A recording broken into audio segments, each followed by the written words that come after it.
Neemias capítulo 3 diz assim: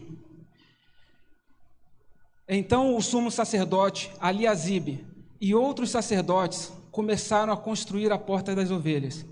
Eles a consagraram, colocaram as portas no lugar e reconstruíram o muro até a Torre dos 100, que também consagraram, e até a Torre de Ananel. Os habitantes da cidade de Jericó trabalharam ao lado deles, e mais adiante estava Zacur, filho de Inri. A porta do peixe foi construída pelos filhos de Asenaá. Colocaram as vigas, levantaram as portas e puseram os ferrolhos e as trancas. Meremote, filho de Urias e neto de Acós, consertou o trecho seguinte do muro. Ao lado dele estava Mesulão, filho de Berequias e neto de Mesesabel, e mais adiante Zadok, filho de Baaná. Os habitantes de Tecoa consertaram o trecho seguinte, embora seus líderes se recusassem a trabalhar com os supervisores da construção. Os reparos da porta antiga foram realizados por Joiada, filho de Pazéia, e por Mesolão, filho de Bezodias. Colocaram as vigas, levantaram as portas e puseram os ferrolhos e as trancas. Ao lado deles estavam Melatias de Gibeon, Jadom de Merenote, homens de Gibeão e homens de Mispá, cidades sob a autoridade do governo da província do oeste do rio Eufrates. Uziel, filho de Araías, ourives de profissão, consertou o trecho seguinte, e mais adiante estava Ananias, fabricante de perfumes. Reconstruíram Jerusalém até o muro largo. Refaías, filho de Ur, governador da metade do distrito de Jerusalém, trabalhou ao lado deles no muro. No trecho seguinte, Gedaías, filho de Arumaf, consertou o muro em frente à sua própria casa, e ao lado dele estava Atos, filho de Azebneias. Em seguida vinham Malquias, filho de Arim, e Assub, filho de Pati-Moabe, que consertaram outra parte do muro e a torre dos fornos. Salum, filho de Alois, e as filhas dele consertaram o trecho seguinte. Salum era governador da outra metade do distrito de Jerusalém. Os reparos da porta do vale foram realizados pelos habitantes de Zanoa, sob a liderança de Anum. Levantaram as portas, puseram os ferrolhos e as trancas. Também consertaram 450 metros seguintes do muro até a porta do esterco. Os reparos da porta do esterco foram realizados por Malquias, filho de Racabe, governador do distrito de Bet-Aquerem. Ele a reconstruiu, levantou as portas e pôs os ferrolhos e as trancas. Os reparos da porta da fonte foram realizados por Salum, filho de Colosé, governador do distrito de Mispá. Ele a reconstruiu, colocou o telhado, levantou as portas e pôs os ferrolhos e as trancas. Além disso, consertou o muro do tanque de Siloé, perto do jardim do rei, e reconstruiu o muro até os degraus que descem da cidade de Davi. Ao lado dele estava Neemias, filho de Asbuc, governador da metade do distrito de Bet-Zur. Ele reconstruiu o muro desde o lugar em frente dos túmulos da família de Davi até o reservatório da água e até a casa dos guerreiros. Versículo 17. Os reparos do trecho seguinte foram realizados por um grupo de levitas que trabalharam sob a supervisão de Reum, filho de Bani.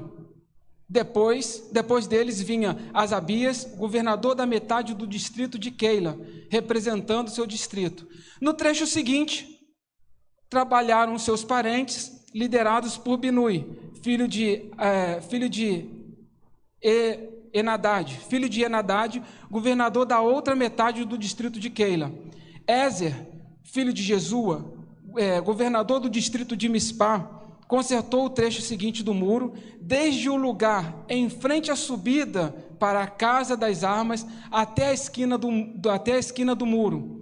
Mais adiante, Baruque, filho de Zebai, consertou com grande zelo o trecho desde a esquina do muro até a entrada da casa do sumo sacerdote Eliasibe.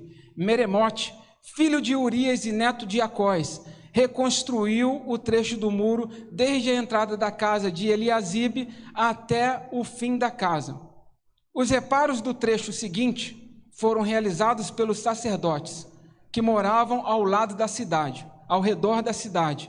Ao seu lado, Benjamim e Assub consertaram o trecho em frente às suas casas, e Azarias, filho de Maazéias e neto de Ananias, consertou o trecho ao lado de sua casa. Em seguida, vinham Binui, filho de Henadade, que consertou o trecho desde a casa de Azarias até a esquina do muro. Palau, filho de Uzai, consertou o trecho em frente da esquina do muro e da torre do Palácio Real, ao lado do pátio da guarda. E ao lado dele estava Pedaías, filho de Paróis, e os servidores do templo que moravam na colina de Ofel, que consertaram o muro até o lugar em frente à Porta das Águas, a leste da torre do palácio. Mais adiante, os habitantes de Tecoa consertaram outro trecho, desde o lugar em frente à grande torre até o muro de Ofel. 28. Os reparos acima da Porta dos Cavalos foram realizados pelos sacerdotes. Cada um consertou o trecho do muro em frente à sua própria casa. Depois deles, Zadok, filho de Imer, também consertou o trecho do muro em frente à sua casa. Ao seu lado estava Semaías, filho de Secanias, guarda da porta oriental. Ananias, filho de Selemias, e Anum, sexto filho de Zalaf, consertaram o trecho seguinte, enquanto Mesulão, filho de Berequias, consertou o trecho em frente onde ele morava. Malquias, um dos ourives, consertou o muro até as casas dos servidores do templo e para os negociantes, em frente à porta da guarda. Então continuou o trabalho até a sala superior da esquina. Os outros ourives e negociantes consertaram o muro, desde a sala superior da esquina até a porta das ovelhas. Amém, meus irmãos? Que texto longo! Que texto longo! Esse é um tipo de texto que quando a gente começa a ler, quando a gente pega a Bíblia para ler em casa, é um tipo de texto que a gente passa batido. Ninguém fica lendo esse tipo de texto, ou fica, ou é só eu que não leio, ou é só eu que passo batido. A gente começa a ler um monte de nome, e um monte de nome, assim, estranho para a gente. Que a gente olha para a Bíblia e fala assim, eu quero alguma coisa. E nessa lista de nomes aqui, não dá nem para tirar o nome do meu filho, por exemplo, né? O nome da minha filha. Não dá. Né?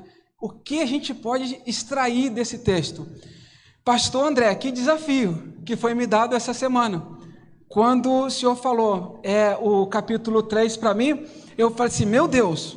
E eu comecei a ler esse capítulo, reli de novo. Eu quero entender o que está escrito nesse negócio aqui. Porque a gente crê, irmãos, que toda a Bíblia, toda a Escritura é inspirada por Deus, amém? Toda a Bíblia, toda a Escritura é inspirada por Deus. Então a gente precisa entender o que um texto como esse, por que ele está escrito aqui e por que ele foi inspirado por Deus para trazer uma mensagem para a gente. E agora, a gente só consegue entender esse texto se a gente entende todo o contexto. Se a gente fazer aquela coisa assim de abrir a Bíblia assim, fala comigo, e cai nesse texto aqui, já era, porque não vai entender nada. A gente precisa entender todo o contexto. Então a gente está vindo numa pegada aí, a gente começou uma pré-exposição de Neemias, quando a gente falou lá de Esdras, né? E aí a gente começou o livro de Neemias, e aí com base naquilo que a gente já começou, a gente consegue entender o que esse texto tem para nos dizer. E aí quando a gente consegue entender, irmãos, que maravilha é esse texto. Que texto maravilhoso. E aí eu passei a gostar desse texto.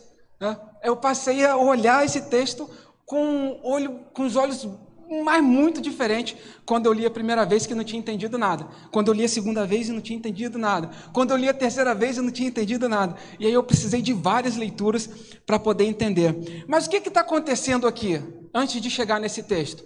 A gente está falando sobre a história do povo de Israel. O povo de Israel estava vivendo lá a sua vida, e por causa do seu pecado, o que aconteceu, irmãos? Por causa do pecado da idolatria, Deus permite que Nabucodonosor vai lá, acabe com a cidade, derrube os muros, queime as portas, pega aquele povo todo de Israel, leva para a Babilônia, e eles vivem lá em cativeiro. E aí vem o profeta Jeremias, a gente já ouviu isso aqui, o profeta Jeremias profetizou que eles ficariam no cativeiro durante 70 anos. A palavra de Deus se cumpre. Passam os 70 anos, e aí vem Ciro, que é o rei da Síria. Ele vence então a Babilônia, e aí passa a formar aquele grande império medo-persa. E o rei da Síria, o Ciro, Deus fala com ele, e ele liberta o povo de Jerusalém, os israelitas, para poder voltar a Jerusalém para reconstruir o templo. Vocês lembram disso, né? E aí o povo volta. Vai uma turma com Esdras, depois vai uma turma com Zorobabel, ali eles reconstroem o templo. E a vida continua, e a vida vai continuando. Mas só que nem todos os israelitas voltaram para Jerusalém, nem todos voltaram para sua terra, eram muitos, e muitos ficaram na Babilônia. Por quê? Porque ali eles já tinham se estabelecido, ali eles estavam vivendo as suas vidas, eles tinham prosperado, tinham negócios, muitas pessoas estavam vivendo lá. E aí a gente entra no livro de Neemias. Neemias era uma dessas pessoas, um desses israelitas que estava vivendo na Babilônia e estava muito bem, obrigado. Ele era nada mais, nada menos do que o copeiro do rei. Ele não era um garçom, ele era o copeiro do rei. Ele era alguém que era muito respeitado, a função dele era de confiança. Ser o copeiro do rei permitia a ele viver sempre no luxo.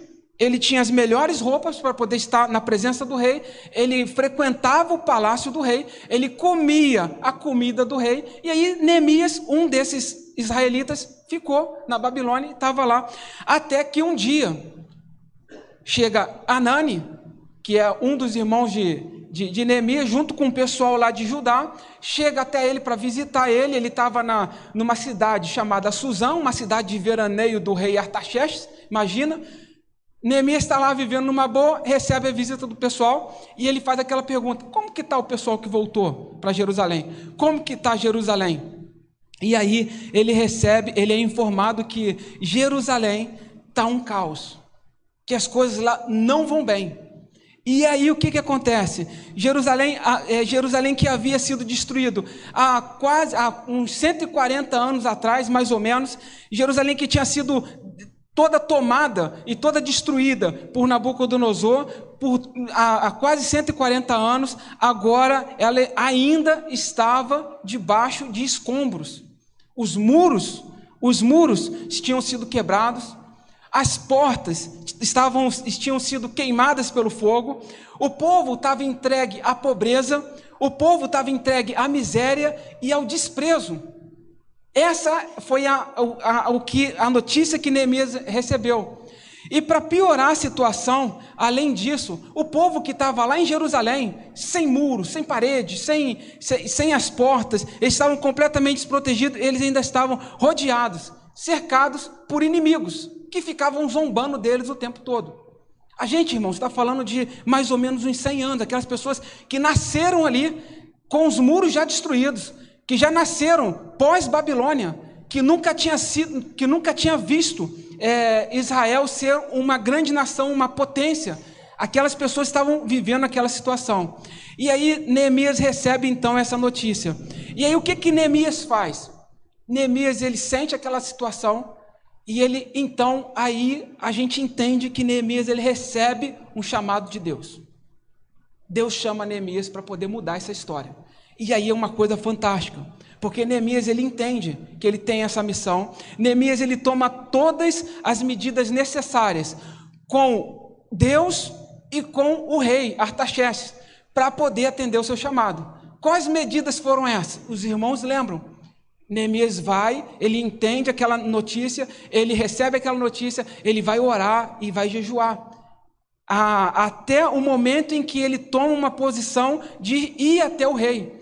E nessa coisa de até ir ao rei, ele ficou de 3 a 4 meses orando e jejuando e buscando uma resposta de Deus, até que então ele vai até o rei e faz o pedido ao rei, fala assim: rei, eu quero ir para Jerusalém, reconstruir os muros, reconstruir a cidade de Jerusalém.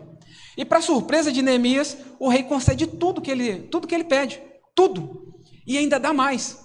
A Bíblia não fala que Deus vai dar sempre mais para a gente? Abundantemente, infinitamente, enfim. E o rei dá mais para ele, e dá tudo que ele pede, e ainda dá uma escolta para ele poder ir. E aí Neemias junta aquilo tudo e segue para Jerusalém. E os irmãos lembram que Jerusalém não era ali. Jerusalém era lá. Era 1.200 quilômetros de caminhada. Então ele demorou para chegar lá. Mas Neemias chega. Neemias chega a Jerusalém agora com uma comitiva. E sendo escoltado pela guarda real, Neemias então, enfim, chega a Jerusalém. A gente já está entrando no capítulo da semana passada, que quando Neemias chegou, o que Neemias faz? Ele faz uma diagnosticada no muro. Ele fica lá 3 dias, não conta nada para ninguém, e ele vai, de noite, e dá uma volta no muro para ver qual era a situação real daquela cidade. O que realmente estava acontecendo? É verdade mesmo? O que estava acontecendo naquela cidade? Ele não comenta nada com ninguém até ter uma solução.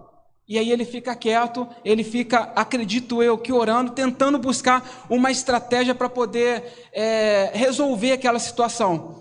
Até porque Neemias foi para lá para fazer isso.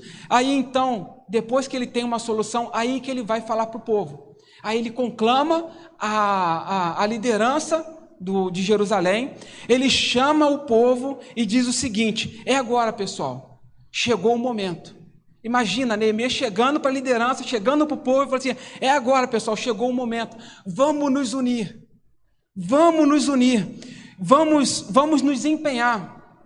E aí o versículo 2, o capítulo 2, versículo 17, é fantástico, porque ele fala assim, ó: venham, vamos reconstruir o muro de Jerusalém e acabar com essa vergonha. Essa é a palavra de Neemias para aquela liderança. Vamos nos unir, pessoal. A hora chegou, é agora, vamos acabar com essa vergonha. Neemias entendeu o seu chamado, irmãos. Neemias, que estava vivendo confortavelmente lá na Babilônia, na presença do rei, ele entende seu chamado. Mas ele também entende, nesse chamado que ele tem, ele entende que ele vai fazer uma obra muito grande. E ele também entende que era impossível ele realizar aquilo que Deus falou para ele, era impossível ele fazer isso sozinho. Ele ia precisar de ajuda. Ele ia precisar do povo, então ele reúne o povo. Ele entendeu que ele precisava de todas as pessoas. É fantástico, ele precisava de todas as pessoas. E esse é o tema dessa exposição hoje. Precisamos de todo mundo,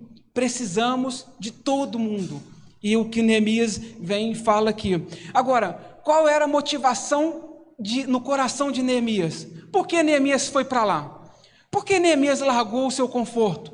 Porque Neemias largou a presença do rei, tudo aquilo que ele tinha lá, para poder ir até Jerusalém, uma cidade destruída, uma cidade que não tinha conforto. Para quê? Para ele ser o governador daquela cidade? Para ele ser o rei de Jerusalém? Qual era a motivação de Neemias, irmãos? Qual era a motivação de Neemias? Eu vejo claramente aqui nesse versículo 17 do capítulo 2, que era simplesmente para a glória de Deus. Quando ele fala: vamos acabar com essa vergonha. Vergonha de quem? De Neemias? Os muros caídos, o povo zombando dos israelitas, era uma vergonha para Neemias? Não, era uma vergonha para quem? Para Deus. Então a motivação de Neemias aqui era única e exclusivamente, era uma só, era a glória de Deus. Neemias estava buscando a glória de Deus. Irmãos, não é nada diferente do que acontece hoje com os missionários que a gente vê espalhados no mundo aí. Pessoas que saem das suas casas, pessoas que saem do seu lar, pessoas que saem do meio das suas famílias, pessoas que largam projetos, largam sonhos e vão a lugares distantes. Para quê? para serem reconhecidos, para terem dinheiro, para quê? É para a glória de Deus. Pessoas que entendem o chamado, não medem esforços para poder atender esse chamado. E com Neemias não foi diferente. Ele foi cumprir o chamado que Deus tinha colocado para ele. E o que Neemias fala para aquela liderança é: vamos acabar com essa vergonha. Acabou esse tempo de vergonha. Vamos acabar com esse negócio. E aí Neemias desafia o povo a reconstruir a cidade para a glória de Deus. Irmãos, que fantástico! Esse é o pano de fundo que tem aqui nesse texto. Neemias, então, ele desafia o povo a reconstruir a cidade para a glória de Deus. O povo precisa, mas para que isso acontecesse, o povo precisava estar unidos. Não dava para fazer sozinho, não dava para fazer de qualquer jeito, não dava para cada um fazer o que queria, o povo precisava estar unido.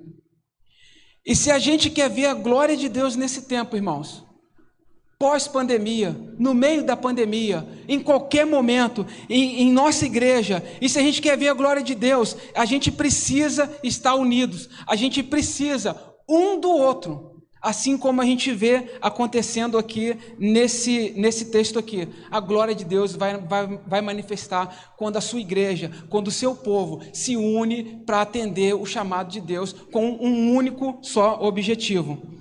Vamos ver aqui, nesse texto que eu acabei de ler aqui. O que tem nesse texto? A gente vê aqui citação das 10 portas que tinham em Jerusalém naquele tempo. O muro todo. A cidade fortificada. Tem uma cidade aqui e a cidade toda é fortificada. A cidade tem uns muros em volta que cerca a cidade toda. Então aqui eles têm 10 portas. E o interessante aqui é que Neemias ele sai para dar aquela inspecionada naquelas portas. A gente vai ver aqui que são 38 grupos de trabalho fazendo e realizando essa obra. E é interessante a gente notar algumas palavras que se repetem, algumas expressões que se repetem. Aquele curso que a gente fez lá ajudou muito eu poder enxergar essa verdade que tem no texto aqui. Porque a primeira coisa, essas palavras que se repetem quer dizer alguma coisa para nós. E aí a gente vai ver, por exemplo, no versículo 2, no versículo 4, no versículo 7, no versículo 9, vários versículos a gente vai ver a expressão ao lado dele, ao lado deles. Depois a gente vai ver expressões como mais adiante, em seguida e depois dele, que tem o mesmo sentido. A gente vai ver no versículo 4, no 8, no 20, no 27, no 11, os versículos estão aí. A gente vê essas expressões. Irmãos, o que isso quer dizer? É isso que a gente precisa entender. O que isso quer dizer? Quer dizer que enquanto um estava fazendo aqui a obra, um estava reconstruindo o muro aqui, o outro do lado, ao lado dele estava fulano, e que ao lado dele estava ciclano, e que depois dele estava fulano, e que logo a seguinte estava ciclano, e que ao lado desse aqui estava... O que isso dá ideia para nós, irmãos? Dá ideia de cooperação. Cooperação. O povo está unido com um único só propósito. E o povo começa a fazer. E tem um do lado do outro. E cada um fazendo a sua parte. Um do lado do outro. Um após o outro. E em seguida vinha o outro. E em seguida vinha o outro. E o interessante aqui é que começa na porta das ovelhas. Os irmãos podem reparar aí no versículo 1. Começa na porta das ovelhas. E ele vai indo no sentido anti-horário. Vai indo no sentido anti-horário. Constrói. Sentido anti-horário. Até que no 32... chega lá, onde? Na porta das ovelhas. O que isso significa? Que a obra foi completa. Neemias entendeu o chamado e foi. A obra foi completa, não parou no caminho. A glória de Deus foi manifestada. Uma outra coisa interessantíssima que tem nesse texto aqui, que é muito rico de informação, mas a gente precisa entender esse texto para a gente poder tirar essas riquezas. Mas olha só, a gente vê aqui trabalhos diferentes. Reparem na Bíblia de vocês aí, em alguns momentos o muro e a porta precisa ser construída. Não existia mais nada, precisa ser construída. Em outros momentos precisava ser reconstruída. Ainda tinha um pedacinho ali, mas precisava ser reconstruída. Em outros momentos, tanto a porta quanto os muros precisavam de um conserto. E em outros lugares precisava apenas de um reparo. Vocês percebem que tem trabalho diferente para todo o povo? São trabalhos diferentes. E aí a gente vê que aqui nesse trabalho, algumas pessoas pegaram um trecho grande do muro, 450 metros, enquanto outros pegaram ali um pedacinho da porta. Pegaram um pedacinho do muro, fizeram um reparo no muro em frente à sua casa. E aí isso também dá a ideia de que, a gente vê aqui no texto aqui, que enquanto uns estavam fazendo esse trabalho perto de casa, outros tinham que ir até longe para poder realizar esse trabalho. Enquanto outros ainda tinham que sair de suas cidades, que nem moravam em Jerusalém, tinham que sair de suas cidades para poder fazer esse trabalho. Então tinha gente fazendo perto, tinha gente fazendo um pouco mais perto ou um pouco mais longe, e tinha gente que vinha de longe para poder fazer. Mas a obra precisava ser feita. E o que eu vejo interessantíssimo aqui também é que cada um nessa obra aqui, cada um tinha a sua função. Cada um tinha a sua função nessa obra. Eu não vejo em nenhum momento, eu li esse texto várias vezes, irmãos, mas várias, exaustivamente, para poder entender esse negócio. Eu não consegui enxergar em nenhum momento aqui o povo com espírito de competição. Não tem. Não tem competição entre eles. Todos fazendo a mesma coisa e não tem competição. Eles não faziam comparação. Ah, o meu pedaço do muro aqui está mais bonito do que o seu. O meu aqui está mais resistente do que o seu. A gente não vê esse tipo de coisa aqui. A minha porta aqui é mais resistente. Se chegar alguém aqui, não vai invadir. Gente, eles tinham a consciência de que eles estavam num trabalho amplo. Tanto faz se eu faço o meu trabalho bem feito aqui, mas se o outro do meu lado não fizer, o que vai acontecer? O inimigo vai entrar por ali e vai acabar com o meu aqui também. Então, na obra de Deus, não importa quem está fazendo, o que está fazendo, precisa que todos façam. Não pode ter espírito de competição, não é o que eu faço melhor do que você, mas se existe esse negócio, o negócio não vai ser feito bem, não vai ser bem feito. Porque tanto faz. Se eu faço bem aqui e você não faz bem aí, a cidade continua exposta ao inimigo. Então todos precisam fazer bem feito. E a gente vê aqui que não existia comparação no trabalho. Cada um vai ter a sua área de atuação. Assim também é na igreja, irmãos. Cada um tem a sua área de atuação. Eles não estão competindo um com o outro. Eles têm a consciência de que estão num projeto amplo e num projeto completo, que não é só um pedacinho que tem que ser feito. O projeto é completo. Para que para que a minha parte seja dada como bem feita, todo o trabalho teria que ser bem feito, porque senão o meu esforço teria sido em vão, porque o inimigo entraria por outra parte. Então o projeto é amplo, o projeto é completo, o trabalho... eles tinham a consciência de que o trabalho é restaurar os muros da cidade de Jerusalém, de levantar as portas da cidade para que a cidade não ficasse vulnerável. Era esse o entendimento que eles tinham. E para que a cidade pudesse resgatar a sua dignidade, pudesse resgatar a segurança e a sua história. Eles tinham uma história. Eles precisavam resgatar essa história, eles precisavam resgatar a sua dignidade. E o Deus de Israel precisava ser glorificado. Então eles tinham também essa consciência que Deus precisava ser glorificado através daquela obra e que Deus ele precisava ser temível pelos outros povos, assim como sempre foi. Eles precisavam resgatar a sua história. Irmãos, agora pasmem. Sabe quanto tempo levou para esse povo fazer isso tudo, para esse povo reconstruir os muros e as portas? 52 dias. 52 dias. É algo, irmãos, inacreditável. Aqueles muros estavam caídos, aquelas portas, eles estavam vivendo naquela vergonha, como diz Neemias aqui, há mais de 100 anos. Aquelas pessoas que trabalharam na obra não tinham 100 anos. Isso quer dizer que eles nasceram naquela vergonha. Eles não tinham a memória visual de como era o muro, de como eram as portas. Eles não tinham. Eles nasceram naquele... E aí vem alguém que entende o chamado, entende a convocação de Deus, esse alguém, entendendo o chamado, esse alguém atende, entende também a visão de Deus, ele vai, chama o povo, e agora todos juntos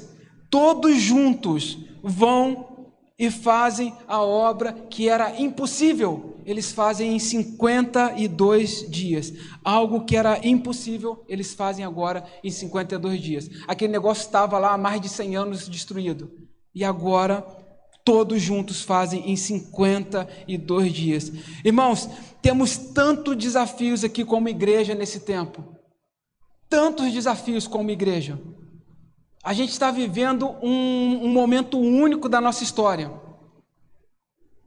E aí vem essa série de exposição, essa série de mensagem para mostrar para a gente que a gente precisa estar juntos, a gente precisa estar juntos, a gente precisa reerguer os muros, a gente precisa reerguer as portas, a gente precisa reerguer Jerusalém. Agora preste atenção numa coisa, quando o texto aqui fala de Jerusalém, está falando de Jerusalém natural. Jerusalém natural. Após a nova aliança, quando a gente fala de Jerusalém, é Jerusalém espiritual. Temos muito para fazer. Precisamos estar juntos, precisamos um do outro para a gente poder fazer essa obra aqui no nosso bairro. Aqui no bairro onde essa igreja está plantada. A gente precisa um do outro para poder realizar essa obra. Nós precisamos de todos. Neemias vem e faz a convocação e a gente precisa de todos. Uma outra coisa riquíssima que tem nesse texto aqui, irmãos, é exatamente isso. O chamado não é para alguns. Vocês repararam que Neemias vai lá, chama os líderes e chama o povo, conclama o povo e daqui a pouco está todo mundo ali, ele consegue motivar. Eu estava falando quarta-feira no culto lá em casa, como que Neemias consegue motivar um povo que nasceu naquela desgraça? Como que ele consegue motivar? Mas daqui a pouco passa um tempinho, o povo está todo motivado. O povo entendeu que Neemias ele tinha entendido a voz de Deus. O povo entendeu que Deus estava com Neemias e o povo foi. E aí, quando Neemias está diante daquelas pessoas ali, ele chama todas as pessoas. E a gente vai ver aqui nesse texto aqui que o trabalho foi feito por pessoas diferentes. A gente vai ver aqui nesse texto aqui que tem profissões diferentes aqui realizando o trabalho. A gente vai ver nesse texto aqui que tem pessoas de grau cultural diferente. A gente vai ver pessoas aqui de classe social diferente. A gente vai ver pessoas aqui de gênero diferente, tanto homem quanto mulher trabalhando. Não sei quantos repararam, porque na primeira leitura, irmãos, eu confesso para os irmãos, eu entendo que não dá para pegar. Não dá. Mas olha só, quanto à vocação, Neemias chega e quem está fazendo a obra lá? Quem começa a fazer os muros e quem está trabalhando? O sumo sacerdote. Os sacerdotes estão lá envolvidos na obra, na construção. Os levitas estão envolvidos na construção. Os servidores do templo estão envolvidos na construção. Todos que eram responsáveis pela parte espiritual do povo, todos agora pegam na massa e vai lá reconstruir o templo. Reconstruir os muros, levantar as portas, reconstruir as portas. A gente vai ver aqui também no texto aqui que Neemias chama pessoas pelo seu nome, indivíduos. Cada um é importante no reino de Deus. A gente vai ver Neemias chamando aqui famílias, grupo de famílias trabalhando para a reconstrução do muro. A gente vai ver a classe política também. A classe política também se envolveu nesse muro. Enviando pessoas? Não. Pegando lá na lajota lá. Pegando lá nas pedras. Colocando uma pedra em cima da outra. Colocando o ferrolho lá na porta. A gente vai ver aqui os governadores dos distritos vizinhos. O governador da metade do distrito de Jerusalém. O outro governador da outra metade do distrito de Jerusalém. Governadores da cidade vizinha. Eles estavam lá. Todos pegando no pesado. Todos. A gente vai ver aqui quanto à profissão. Olha só que interessante, que é citado aqui os ourives. Os ourives estavam lá também, os perfumistas. Imagina, irmãos, eu sou perfumista. Eu não posso pegar no pesado. A minha mãe é delicada. Minha mão é fina, não tem calo aqui, imagina. Neemias fala assim, não, meu amigo, é você também. Pega lá, você também tem uma parte nisso. Os perfumistas estavam lá, o guarda estava lá, o negociante estava lá, todos estavam lá. Tem trabalho para todo mundo. Tem trabalho para todo mundo, o muro é grande. São muitas portas. A gente precisa de todos. Neemias não abre mão de ninguém. E olha só que interessante aqui, que tem habitantes de outras cidades. Isso para mim é fantástico. Habitantes de outra cidade. Quais cidades foram citadas aqui? Jericó, Tecoa, Gibeon, Merenote, Mispá, Zanoa, Bet-Aquerem, Bet-Zur e Keila. Foram cidades vizinhas, distritos vizinhos, que vieram agora para reconstruir os muros de Jerusalém.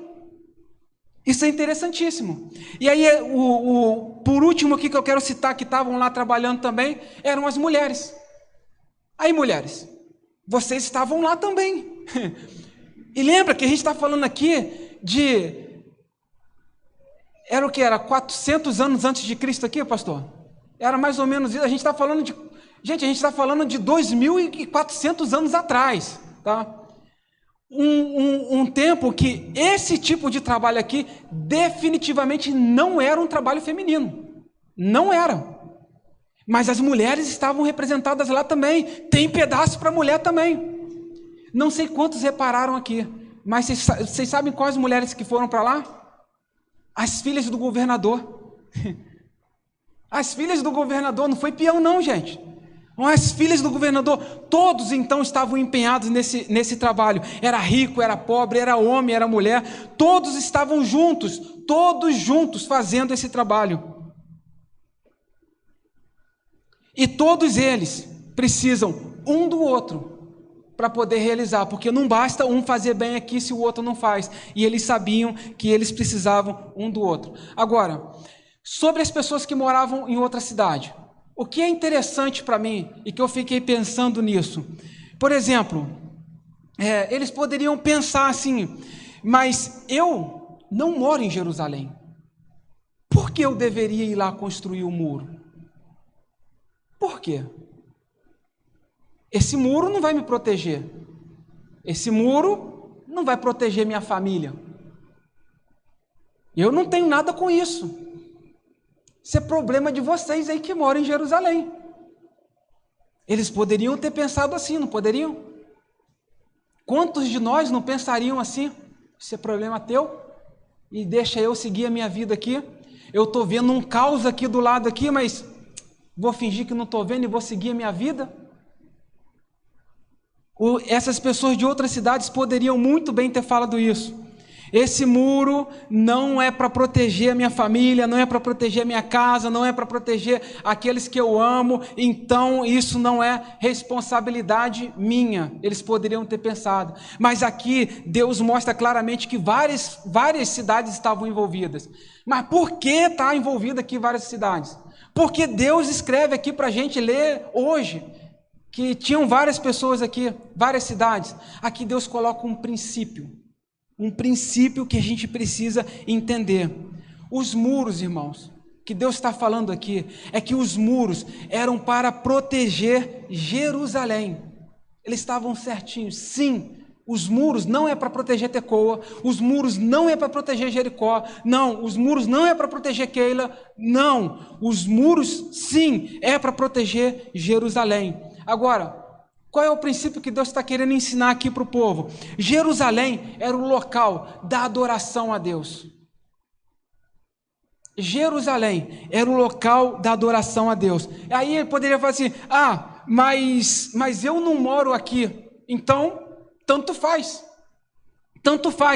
E aí, irmão, aquela pessoa que mora em outra cidade, ela não mora em Jerusalém, tanto faz? Não. Por quê? Porque a adoração era feita em Jerusalém. O local onde é feito o sacrifício pelos pecados do povo, de outras cidades também, era onde?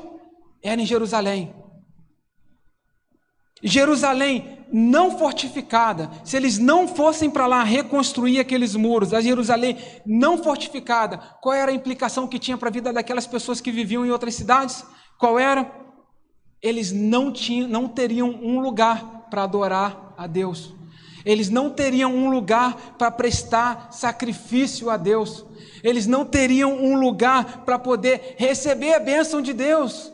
Quantos de nós não gostamos de receber a bênção? Imagina, você não reconstrói o muro, você não recebe a bênção. Se você não reconstrói o muro, como você não pode sacrificar, como você não pode oferecer sacrifício agradável a Deus, você também não tem os seus pecados perdoados. Olha a importância do muro para aquelas pessoas também que viviam fora da cidade de Jerusalém. Então aqui o caos que está aqui, e a gente pega aqui para entender, o caos que está em nossa sociedade, o caos que está na nossa cultura, e aí eu começo a enxergar, sim, é problema meu. Eu não posso fechar os olhos para o caos que está ali.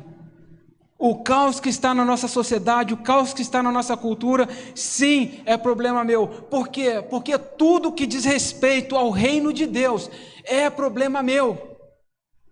Está um caos na nossa cidade? É problema meu. Por quê? Porque aqui a gente adora a Deus. Está um caos no mundo? Sim, é problema meu. Por quê? Porque ali a gente adora a Deus. Onde está o reino de Deus? Sim, é problema meu. E Deus nos chama para sermos resposta.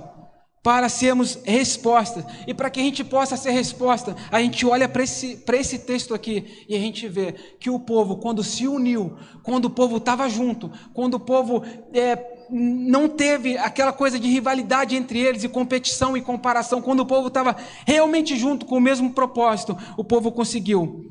O povo foi resposta para aquelas pessoas, foi resposta para aquele tempo. E nós também podemos ser resposta para o nosso tempo hoje. Amém, irmãos? Então, o chamado de Deus, o chamado aqui é para todos. O chamado é para todos. Ninguém ficou de fora desse negócio aqui. Deus chamou todos e nós precisamos de todos para os problemas e para as dificuldades que a gente tem nesse tempo. E uma coisa interessante, versículo 1, na versão que eu li, não diz isso, mas na versão Almeida, diz assim, então se dispôs o sumo sacerdote Eliasibe e os sacerdotes.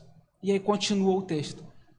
Então se dispôs o sumo sacerdote.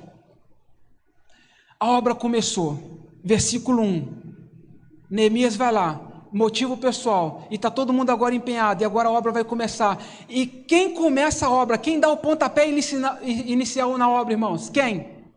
O sumo sacerdote e os sacerdotes. Deus chama o povo, mas a obra começa com a sua liderança. Aqui é bem claro, a obra começa com a sua liderança, porque lembra que nessa época aqui, momento pós-Babilônia, a gente sabe que o povo de Israel, o pessoal que vivia lá em Jerusalém, eles não tinham nem reis e nem juízes. Quem era a liderança do povo? Eram os sacerdotes.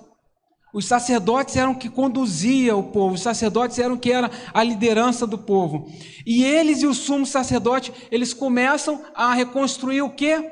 A porta das ovelhas. Quando a gente lê, não dá para a gente visualizar, mas lendo esse texto aqui e olhando o mapa de Jerusalém na época de Neemias, dá para visualizar exatamente quando, no final do texto ali, quando fala que reconstruíram a parte ali perto da casa do sumo sacerdote Eliasibe. E a gente vê que a porta das ovelhas está bem longe da casa dele. Mas ele começa a reconstruir na porta das ovelhas.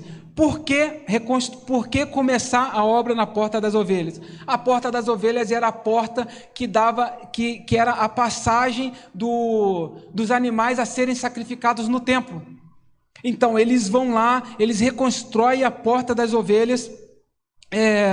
Eles reconstroem a porta das ovelhas e não só reconstrói, eles consagram aquela porta, eles consagram aquele muro, eles consagram as torres, eles consagram tudo aquilo que eles Tudo aquilo que eles estão fazendo como um pontapé inicial, eles estão dizendo assim, eles como líderes daquela nação, daquela cidade, daquele povo, eles como líderes estão dizendo assim, olha, estamos pedindo a bênção de Deus aqui. E aí é uma citação de Salmo 127, eles sabem que se Deus não estiver com eles, não adianta eles fazerem nada. Eles têm essa consciência, então eles consagram, eles abençoam, eles entregam como se fossem as primícias ali daquela obra. Irmãos, a obra aqui vai ser feita. Aqui a gente vê, a obra vai ser feita. Deus já convocou o povo e o povo foi. Não é diferente de nós aqui. A obra vai ser feita, irmãos. Deus já convocou cada um de nós. E os líderes devem ser os primeiros.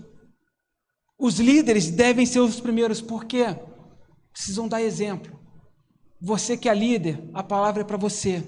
Líder, você tem que ser o primeiro. A mandar os outros fazerem, não, ir lá pegar a pedra e colocar no lugar, é sujar a mão de lama mesmo, é sujar a mão de cimento, é ir lá pegar no pesado. Líder, você tem que ser o primeiro a poder fazer isso. E agora uma outra citação aqui, que a gente vê que a obra começa pelos sacerdotes. Palavra para vocês agora, homens. Vocês homens, casados, vocês homens. Irmãos, quem são os sacerdotes das suas casas? Quem são os sacerdotes das suas casas? Alguma coisa precisa ser reconstruído? Começa com os sacerdotes, começa com a liderança. É com você, é para você essa palavra. A palavra é para você, precisa começar com a liderança. Não espere que a sua mulher tome iniciativa. É você, o sacerdote, assume a sua posição de sacerdote do seu lar. A gente vai ver também aqui que no versículo 5, é muito triste, mas acontece. É muito triste, mas acontece. Que aqui é uma única só nota dissonante disso tudo aqui. E discordante desse grupo todo aqui, acontece lá no versículo 5. Em outras palavras, aqui o que acontece é que não existe unanimidade. Não existe unanimidade. O que acontece aí? Os habitantes de Tecoa consertaram o trecho, passa aí depois. Embora seus líderes se recusassem a trabalhar com os supervisores da construção. Irmãos, os nobres de Tecoa não quiseram fazer. Os nobres não quiseram. Por quê? Porque eles não queriam se sujeitar aos supervisores de lá. Eles eram bons demais, gente. Vocês entendem? Será que isso acontece lá ou acontece no nosso tempo também? Gente se achando tal e que não quer participar? Acontece só lá ou acontece aqui no nosso tempo também? Irmãos, aquelas pessoas se achavam tanto que elas não quiseram participar. Cara, você não quer participar? Tudo bem. E olha que maravilhoso, Deus te dá também, Deus chama todos, mas Deus também te dá a oportunidade de não participar. Mas sabe o que acontece quando você não participa? Você perde o privilégio. Porque é um privilégio servir a Deus. E a obra que era para ser feita, sabe o que acontece? Vai ser construída em 52 dias. O impossível vai acontecer e você vai ficar de fora.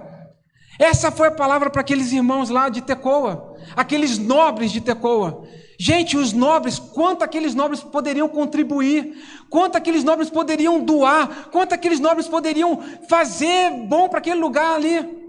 Reconstruir aqueles muros, quanto eles poderiam, quanto potencial tinha ali naqueles nobres. Eles não quiseram. Deus respeitou. Deus chama a todos. Você tem a oportunidade de ir ou não. Agora, se você não for, você não é tão importante assim que vai fazer a obra parar. Porque uma obra que está há mais de 100 anos parado lá, vai ser reconstruída porque Deus falou que vai ser reconstruída, e vai ser reconstruída em 52 dias. É muito bom esse negócio aqui, irmãos. Esse texto aqui, eu vibrei com esse negócio aqui quando eu li esse. É muito interessante. O chamado é para todos. Enquanto eles estavam lá fazendo doce, lá eu não vou porque eu não quero servir aquelas pessoas que eu sou melhor do que eles, vai lá. o negócio foi feito. Irmão, servir é um privilégio. Servir é um privilégio. Deus está te chamando, Deus está chamando todo mundo. Deus quer usar todas as pessoas. O texto é claro: é homem, é mulher, é rico, é pobre, é todas as profissões, é governante, não é governante, é todas as pessoas. Deus, Ele quer usar todas as pessoas. É um privilégio servir a Deus. Não se ache acima da média. Não se ache acima da média ao ponto de não querer contribuir com a obra que Deus quer fazer. Não se ache. Amém, irmãos? E caminhando aqui para o final, os muros e as portas, o que isso significava para aquele povo, naquele tempo? O que muro e porta significa naquele contexto ali? Significava proteção, segurança, fortaleza e refúgio. Uma cidade que não tem muro, não tem proteção. Uma cidade que não tem muro, não tem segurança. Uma cidade que não tem muros e não tem portas, não serve como um lugar de refúgio. Eles não estão protegidos, eles estão expostos. Eles estão expostos a qualquer inimigo que entre lá. E se você vê filme antigo, esses filmes medievais, quando um exército inimigo entrava numa cidade, era maldade mesmo, irmãos. Era maldade mesmo, pega a sua mulher, pega seus filhos, fazem de tudo. Você não ter muro, você está exposto à vergonha.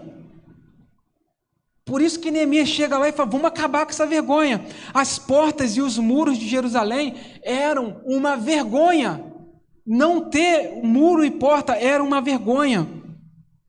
E eles estavam totalmente destruídas, precisavam ser reconstruídas para que Deus voltasse a ser glorificado. Por isso que Neemias sai de lá de Suzã e viaja não sei quantos, 3, 4 meses aí, 1.200 quilômetros, para poder chegar lá, para poder acabar com essa vergonha. Isso exigiu, para que isso acontecesse, exigiu o esforço de todos. Exigiu o esforço de Neemias? Sim. Mas aqui a gente vê nesse texto, no capítulo 3 aqui, que exigiu o esforço de todos. Agora, algumas perguntas para a gente refletir. Como estão os muros da nossa casa? É momento da gente fazer como Neemias, dar aquela diagnosticada nos muros, dar uma diagnosticada nas portas da nossa casa. Como estão as portas e os muros da nossa casa? Como estão os muros e as portas da minha família? Como estão as portas e os muros do meu relacionamento conjugal? Como estão as portas e os muros do meu relacionamento com os meus filhos, com os meus pais? Como estão? Estão em pé? Estão inteiros? Como estão? Ou será que as portas e as nossas portas e os nossos muros estão como as portas e os muros de Jerusalém naquele tempo? Arruinadas, destruídas, caídas, queimadas ao fogo. Como estão a nossa porta? Será que as nossas portas e os nossos muros têm sido vergonha para Deus ou têm trazido glória a Ele? Que a gente reflita, irmãos. A nossa vida é e deve ser para a glória de Deus. Como estão os nossos muros e as nossas portas? Precisamos fazer o que? A gente precisa orar para que Deus nos mostre se há em algum lugar, alguma brecha, algum buraco em algum muro, se há alguma coisinha ali que está ruim e que precisa ser restaurado, que precisa ser reformado. Se existe alguma ruína ali, alguma coisa que eu estou deixando ali, que estou esquecendo ali, que eu preciso, Senhor, pelo amor de Deus, me ajuda a reconstruir esse pedaço aqui da minha vida. Que a gente pense nisso. E que possamos nos colocar diante de Deus, dizendo o seguinte: Senhor, usa-me como agente de restauração nesse tempo. Usa-me na obra que o Senhor já começou a fazer, na obra que o Senhor quer fazer e na obra que o Senhor vai fazer. Senhor, usa-me. Usa-me na obra que o Senhor quer fazer na minha vida, na minha casa, na minha família. Senhor, usa-me como agente de restauração para a minha igreja. Senhor, usa-me como agente de restauração na minha cidade ou em qualquer lugar do mundo que Deus estiver mandando a gente ir. Senhor, usa-me. Mas, por favor, Senhor, não deixe passar dessa geração. Usa a minha vida, que a gente possa pensar nisso. Nós caminharemos e vamos ser vitoriosos, porque a Bíblia diz isso para nós. Queira eu fazer ou não, a obra de Deus vai ser realizada em tempo recorde. Queira eu ou não, nós temos a opção de caminharmos e sermos vitoriosos. Os muros e as portas serão reconstruídos. A vergonha toda causada no meio do povo, essa vergonha causada pelos escombros, vai acabar. Está com os dias contados, vai acabar. E o Senhor, o nosso Deus, será glorificado para todo sempre. Amém.